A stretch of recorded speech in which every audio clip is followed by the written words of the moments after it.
ça. Tu as une rédaction à faire en histoire-géographie et tu sais pas quoi dire? Tu sais pas par où commencer? Bref, tu galères?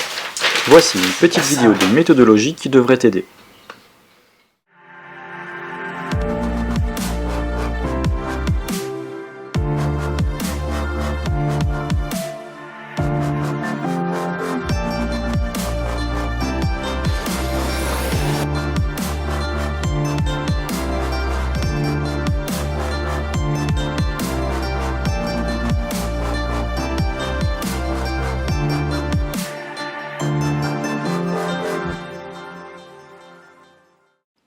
Bonjour, nous nous retrouvons pour une vidéo de méthodologie sur la compétence pratiquer différents langages, d'écrire et expliquer. Et le sujet de cette vidéo est le paragraphe organisé. Avant de commencer, je tiens à préciser que cette vidéo de méthodologie s'adresse surtout à mes élèves et à des personnes qui n'ont pas du tout de méthode de paragraphe organisé, puisque chaque professeur peut avoir sa propre méthode, donc celle-ci n'est pas applicable à tous. Pour commencer, nous allons voir quelques exemples de sujets qui peuvent prendre la forme de phrases affirmatives ou de phrases interrogatives.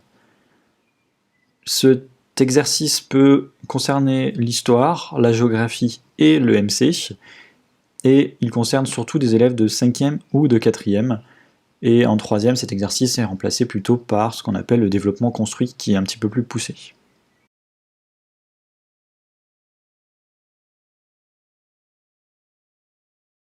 Nous allons commencer par la méthode à proprement parler.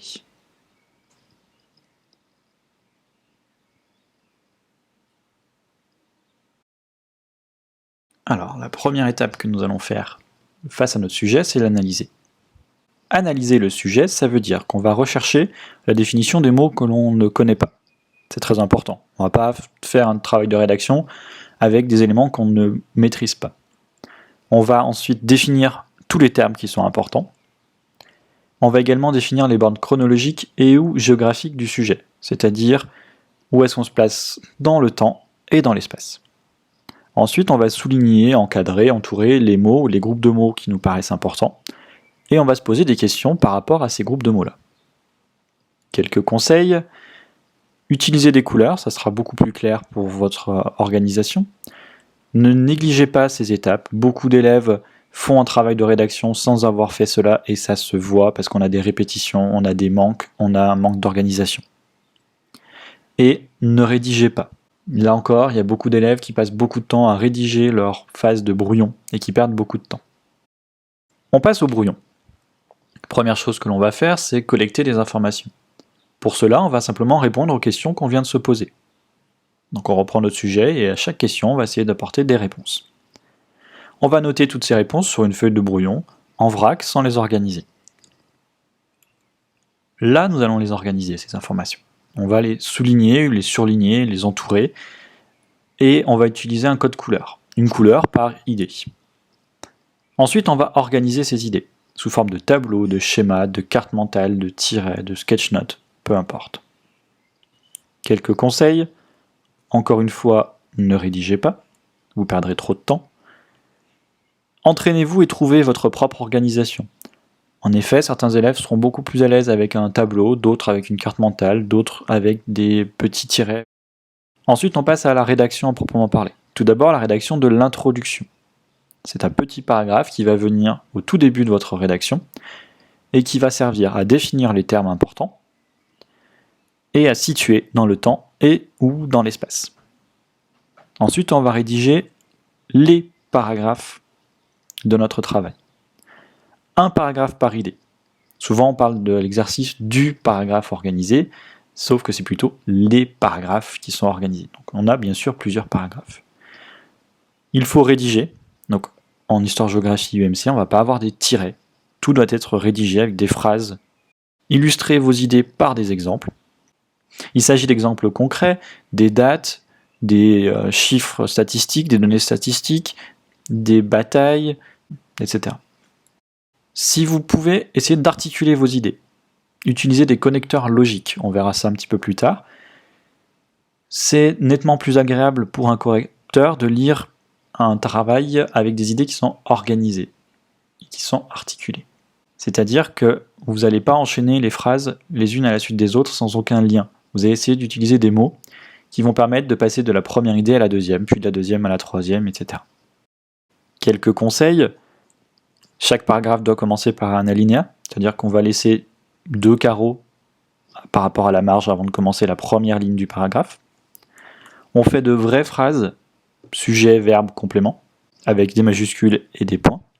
On utilise les informations du cours. Beaucoup d'élèves, surtout quand c'est un travail donné à la maison, vont chercher des informations dans leur manuel, sur Internet, ils vont aller très loin, et ils perdent beaucoup de temps, parce que sur Internet, on trouve beaucoup d'informations, pas forcément adaptées au niveau, et qui sont parfois aussi fausses. Donc si votre professeur vous a donné ce travail, c'est que vous avez les informations dans votre cours. Enfin, relisez-vous. Donc les connecteurs logiques dont je vous parlais à l'instant. Je les ai organisés en 6 groupes. On a les connecteurs logiques qui permettent de développer une idée. Aussi, d'autre part, de même, de plus, également, puis, par ailleurs. Qui permettent de préciser un argument. Par exemple, notamment, c'est-à-dire, ainsi. Qui permettent d'indiquer une cause, car, parce que, puisque. D'indiquer au contraire une conséquence. Ainsi, c'est pourquoi, donc, en conséquence. Qui permettent d'opposer 2 idées. En revanche, pourtant, toutefois, néanmoins, mais, cependant. Ou enfin qui permettent de conclure, en conclusion, pour conclure, en résumé, ainsi, donc, etc. Maintenant, nous allons analyser un sujet, un exemple de sujet, pour voir concrètement comment on va pouvoir appliquer cette méthode.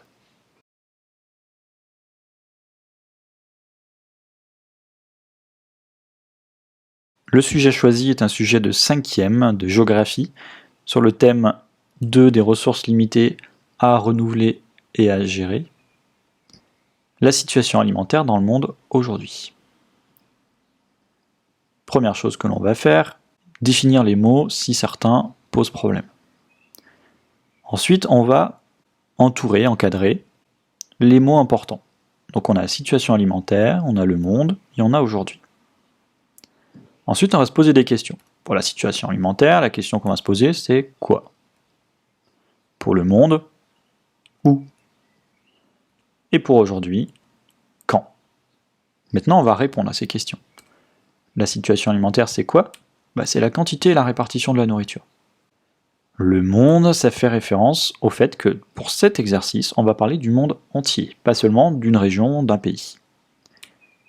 Et aujourd'hui, on va parler de la situation actuelle. À partir de cela, on va collecter des informations dans notre mémoire, dans notre cours. Et il y a plein de choses qui vont nous venir à l'esprit qu'on va noter en vrac. Pays riche, pays pauvre, on a une répartition inégale, la sous-nutrition, la malnutrition, l'obésité, les besoins croissants, l'agriculture vivrière, la sécurité alimentaire, le développement durable, l'agriculture commerciale, l'agriculture et l'élevage intensif, la famine, la mise en danger des populations, l'appauvrissement des sols, les OGM, les pesticides, les engrais, l'agriculture biologique, l'aquaponie, les fronts pruniers et la déforestation. Donc voilà tout ce qu'on a trouvé. Ces idées, maintenant, il va falloir les organiser.